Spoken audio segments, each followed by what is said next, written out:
Okay, guys, I will continue where we left last time, chapter 7. At the end of the chapter 7, we left at self efficacy, reinforcement, and expectancy theory. So, I'm going to continue today. Okay, expectancy theory is referring to act, tendency to act in a certain way depending on the expectations that the acts will be followed by a given outcome, and this outcome should be attractive to the person. So basically, when we talk about expectancy theory, we talks about the expectations, our expectations. If we put effort, whether this effort will lead to performance, and if it is lead to performance, what's we gonna receive. If we're gonna receive reward, it should be desirable, it should be attractive to us.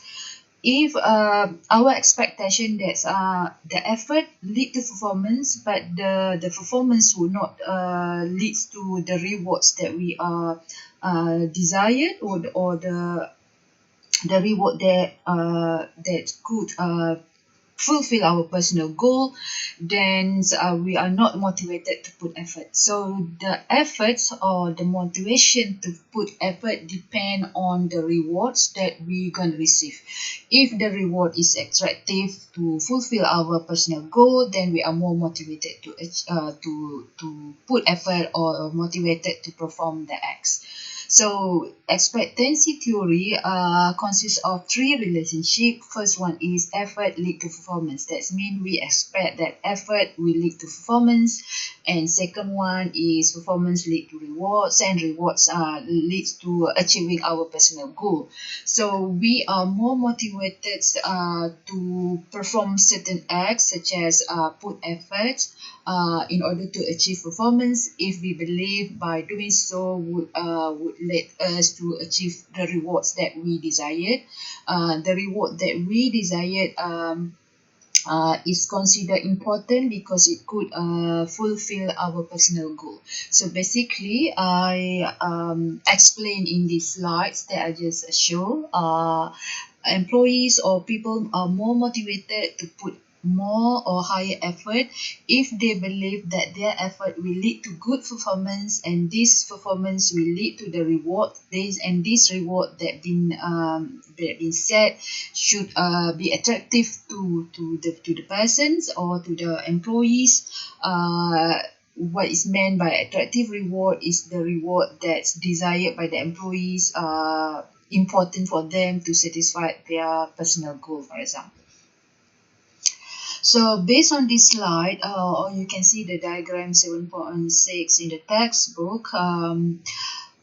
Expectancy theory consists of three important elements: expectancy, instrumentality, and balance. So here, number one, individual effort will lead to individual performance. If the employees or if the individual believe that their efforts will lead to performance, then they will have higher motivation to perform to put these efforts.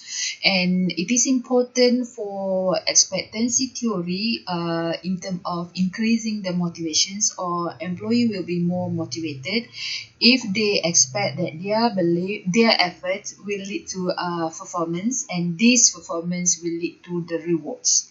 So to performance leading to achieving the rewards, and this reward must be desirable, must be attractive, because if it is not attractive, it is not they will not feel motivated to do or to put effort or to achieve what the organization want them to do. So the attractive reward is important because it could lead to achieving their personal goal. So expectancy is number one because it's depend on the expectancy of the individual or the employees or the person. If they expect that their effort will lead to performance, then then they will more motivated to put more efforts. And second one instrumentality. If they believe their performance will make them receive the reward that they desired, this instrumentality. So number three, the rewards should be or must be attractive, desirable. That means important for them to achieve their personal goal. That's considered balance. Balance is referring to the reward, to the attractive reward, to the reward that they desired. If let's say the organization provide reward for the higher performance, these reward are not attractive, are not desirable for the employees or the persons, the motivation is not really effective. They will not be motivated to put effort or to pursue the goals if the rewards is not desirable. For example, they are not really they already have for example certain thing. For example, if they have a phone, a more smartphone, for example they have smartphone, iPhone, but the company provide them less than iPhones, the reward less than iPhone. Maybe that reward is not desirable for them, for certain people who have many mobile phones or many mobile better than the reward that the company provide. So it's depend on the reward. If the reward are not desirable to the employees or to the person, they are not motivated to put effort because these are not their aims to achieve. Okay. So expectancy theory had to explain why a lot of workers are motivated and only do the minimum, because as you can see, if the rewards that company provided are not really desirable to the workers, to the employees, so that's explain why lots of workers are not motivated, because they only do the minimum because that's the requirements. They will not put more effort because the reward that been given are not attractive enough for them, and maybe are not really useful for them. So that's why they are not really put hard efforts to achieve the goals. So three question employees need to answer in the affirmative. If their motivation is to be maximized.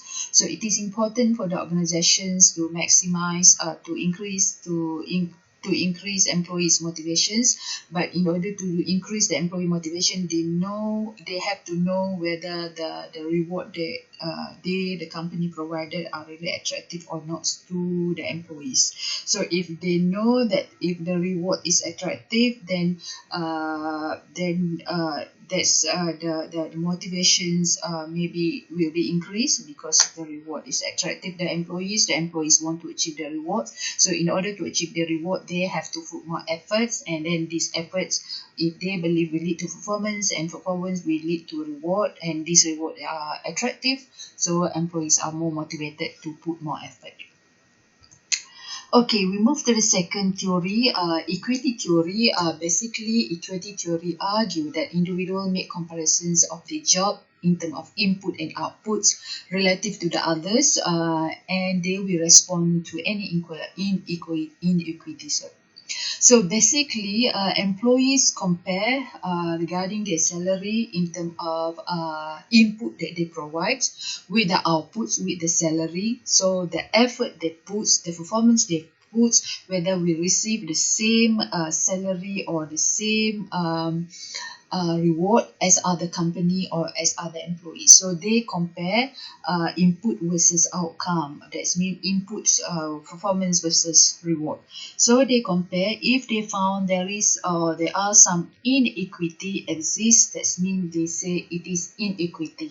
So when it is inequity, they will not be motivated to put effort, because they think if they put more effort, still they receive inequity in terms of rewards and so on. So if we perceive our ratio to be equal, so employees or individual, they tend to compare their input, their efforts with the outcome. So if the efforts or input with the outcome is similar to the other company, to the other employees doing the same job, they will think that it is equal, or it is equity exists. So if they perceive there are some inequity in terms of input versus outcome doing the same job in other company, especially if they receive less rewards compared to the other employees in the other company doing the same job, they tend to see that they receive less rewards. So uh, there is a they tend to see that it is not fair.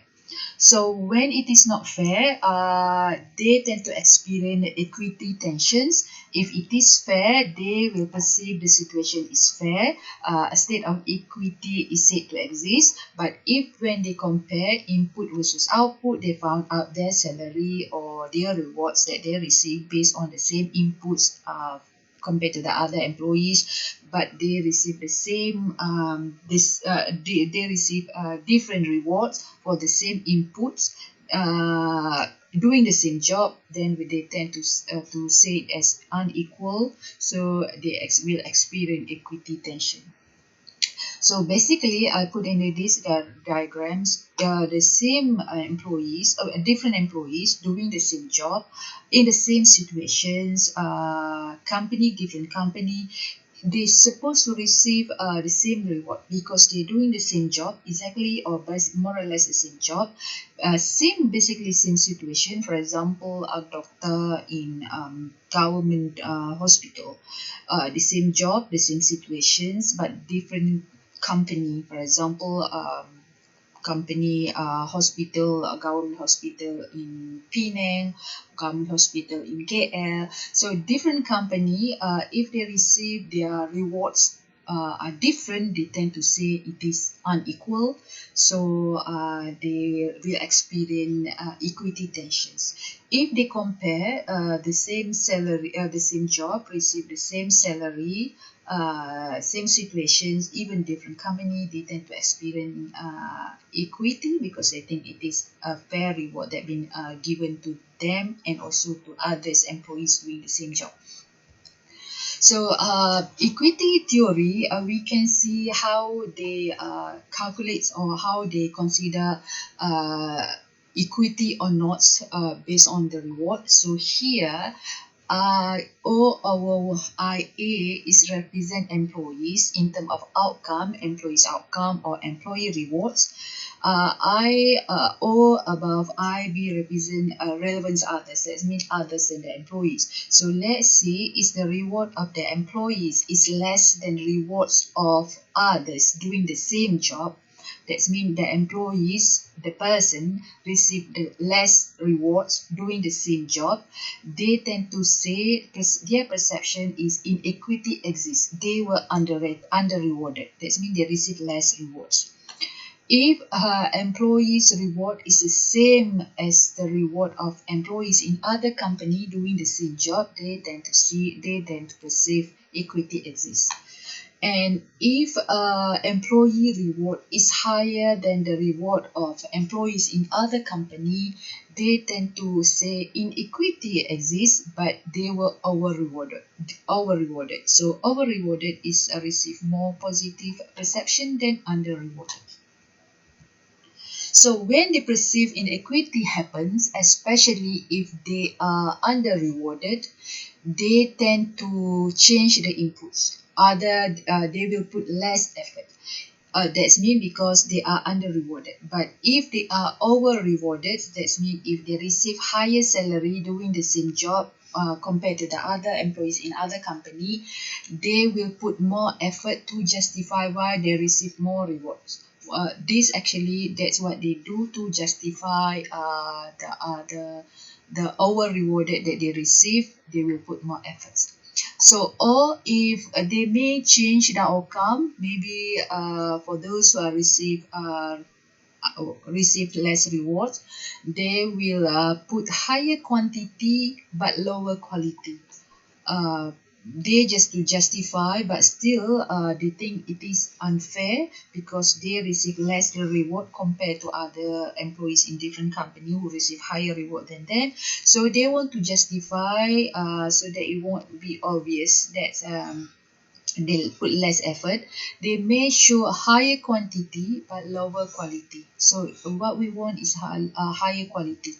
So they also may justify by distorting their perceptions about themselves, if they receive higher rewards compared to other employees in different company doing the same job, they tend to say that I work a lot harder than anyone else, so they justify based on their perception, distorted perceptions, they deserve to receive higher rewards because they put lots of work harder, higher efforts in the job. Another way how they respond to the equity, whether it is less unequal or equal, if they perceive they receive less reward compared to other employees doing the same job, they will work less harder, or they will justify if they receive higher salary or higher reward than their friends or their colleague or someone from other company who doing the same job. They will justify by saying they work less harder than themselves, that's why they receive less reward and they receive higher rewards. So another way is to explain, to justify where they receive higher reward. Maybe they will say I'm better than my boss when he was at my age. There's another justifications. Or apart from this, if they dissatisfied or if they perceive they are under rewarded and they are dissatisfied with that, they may leave the field by resigning. So resign if they dissatisfied with the equity theory, with the under, maybe they receive less reward compared to other employees doing the same job. They will some people will resign because of disagree with this kind of pay or salary received from the company. So another theory regarding organizational justice, form of organizational justice. So basically, organizational justice is how employees feel they were being treated by the authority and decision maker at work. So when we talk about organizational justice, the definition is the overall perceptions of what is fair in the workplace. So from the name organizational justice, how the employees think they were being treated, whether it is fair or unfair in the workplace. So there are three components of organizational justice. First one is distributive justice, second one is procedural justice, and third one is interactional justice. So first one is distributive justice is focusing more on perception of fairness, whether in terms of the outcome. If they receive the outcome less, they will think it is not fair. If they receive higher, they will think it is fair. So they look at the outcome. For example, I got the pay raise I deserve. For example, if they were being given pay raise in the salary or compensation package,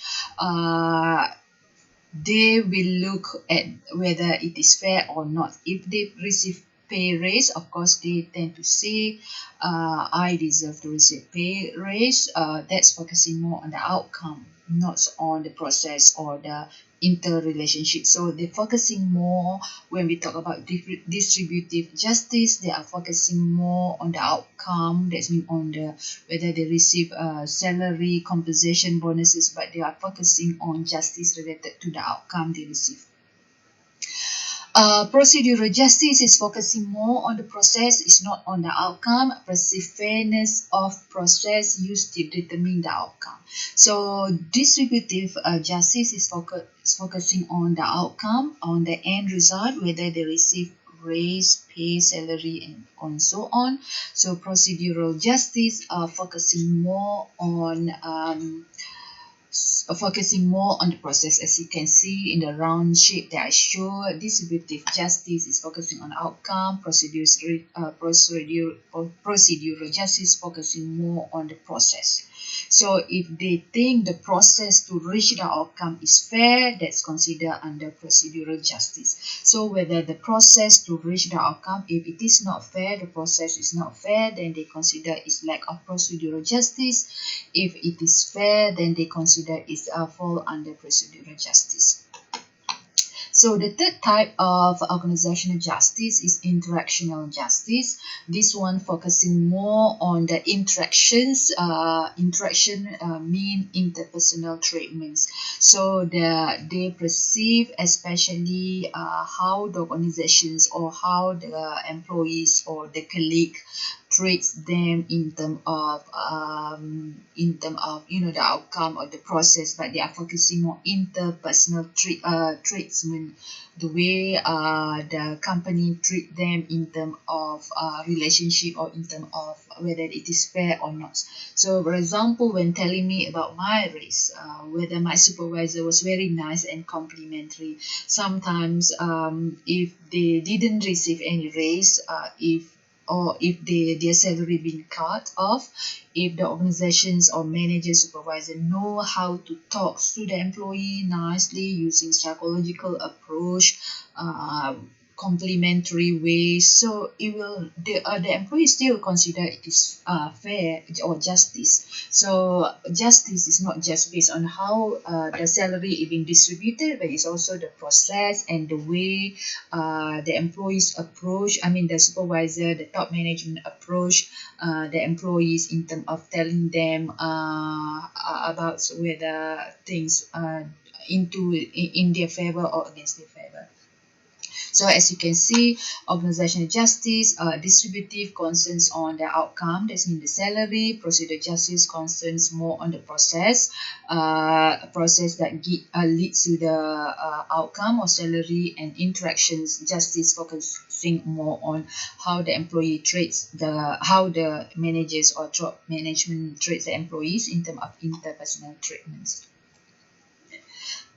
Okay, research has shown that the employee care about two other types of fairness. So, when during the interactions with others in the organizations, employees sometimes are focusing more on informational justice, whether they received enough informations, important informations, and also whether they were being treated with respect and dignity.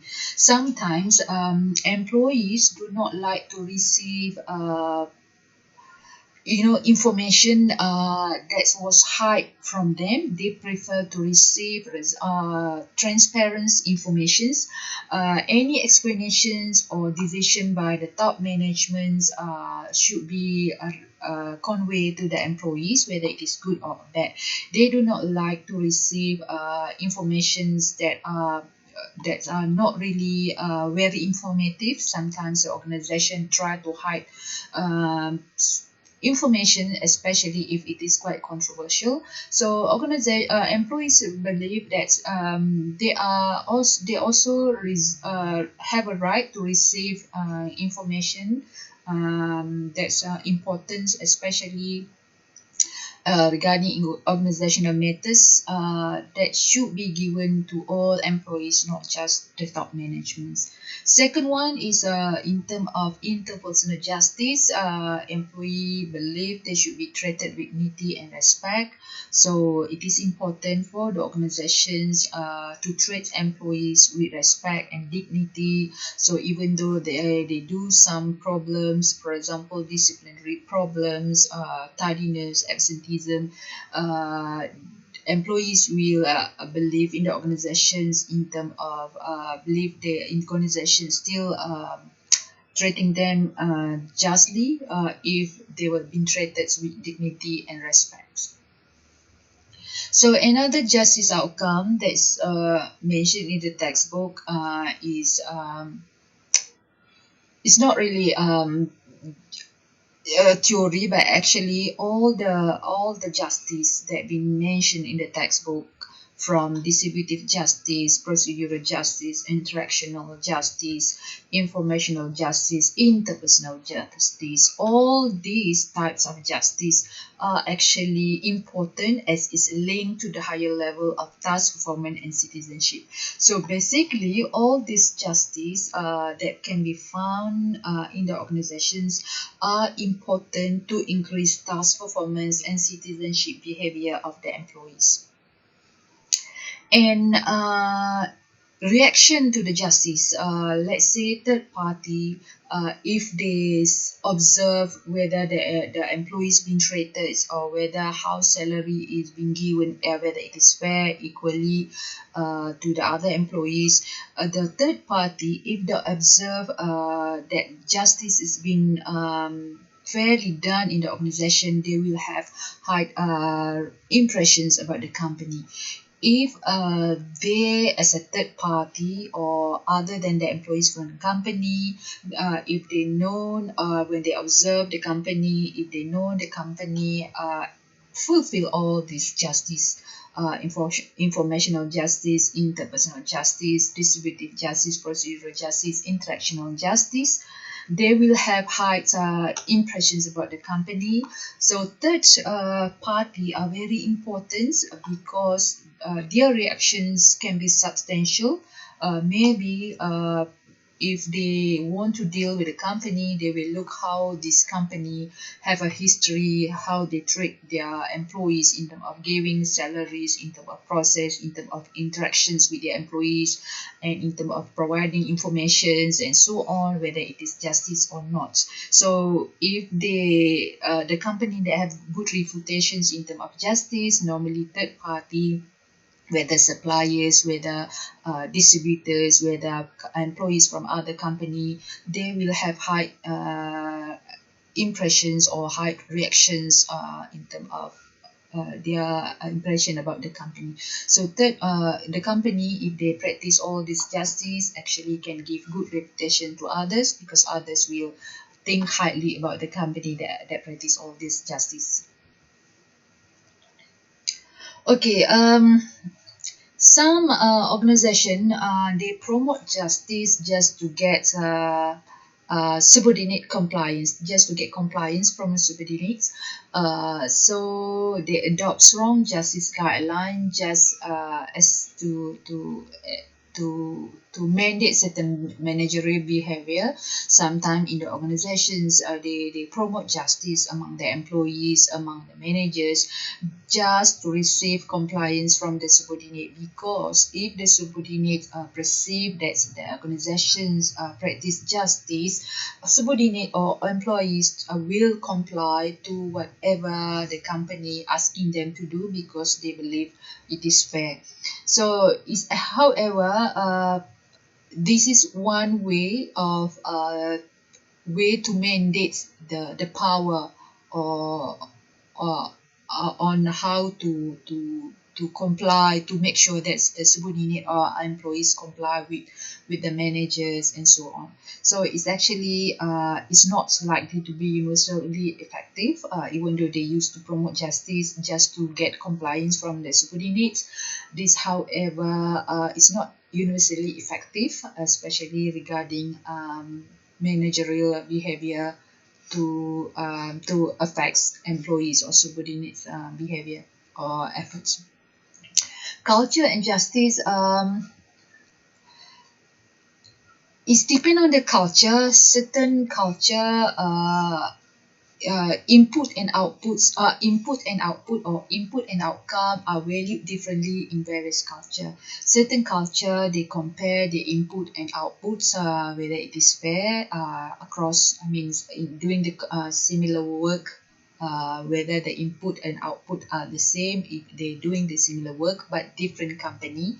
For example, doctor, similar positions in different company, doing the same work, doing the same kind of jobs, whether they receive the same rewards, I mean the same outcome. However, depend on the culture. Some culture, they say it's if you have high level of educations, maybe the reward should be high. If you have less educations, maybe even though you're doing the same job, but still maybe the salary is being paid due to your level of education or experience perhaps. So it's depend on the culture also and context. Okay, we move to job engagements. What is meant by job engagement is basically the investment of the employees in terms of physical, cognitive, and emotional energies into job performance. I read somewhere in the other textbook, job engagement is where the employees putting efforts. They are observed. They are really. I mean, put their efforts. Yeah, they really observe in their jobs, physically, cognitively, emotionally. They put all these they so into the jobs. They put all energy, emotion, cognitive, physical into performing the job until they do not aware what happened outside. So they are really focusing in engaging with the job that's is become part of their life. So that's how job engagement mean. When they put all effort, they are so engaged in doing their work until they didn't even aware of the times, whether the time passed or not. They are so absorbed in their work. So that's what it called job engagement. They're really focusing on their work. They didn't even aware what's happened outside, whether the time has passed or not. According to the Gallup's research, Gallup organization research, they found out that many of the successful organizations have have more engaged employees than average organization. So that's why we can say that engaged employee actually could affects organization successfully. So more engaged employees working in successful organization compared to average organizations. And even academic study found out that those who are engaged in the job can positively associate with performance and citizenship behavior. Of course, this is logic, isn't it? Because if you are engaged in doing your job, you are focusing in concentrating in doing your job, you are, try to finish, try to do your job effectively, efficiently. So, of course, the outcome will be a good in terms of performance, good in terms of citizenship behavior. So citizenship basically is how you increase your performance through helping others. So it is logic. If you engage in your work, if you doing your work, you are so engaged in performing your work. At the end, the outcome will be good. So you will achieve high performance and also citizenship behavior. So what makes people more engaged in the job? Sometimes people are so engaged in the job. They are so focusing in the job because the job itself is meaningful to them.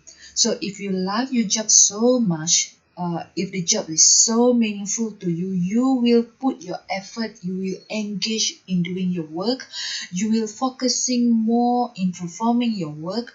That's because your work is meaningful to you, have a value to you. So that's the reason. Another thing, because of the match between employee values and the organizations, when the employee values are matching with the organization values, instead of doing for the organization, they are doing for themselves. So they consider organizations as their work, as their own personal work. So they are focusing on their job, fulfilling their job, because they think that's actually they do it for themselves, not for the organizations, because they maybe consider organization as their own. So that's why they so engaged in the work. Another thing is because of the leadership behavior that inspire them to have a greater sense of mission. Sometimes employee can be so engaged in their work because they receive motivation, or the leader, the manager inspire them to become the best.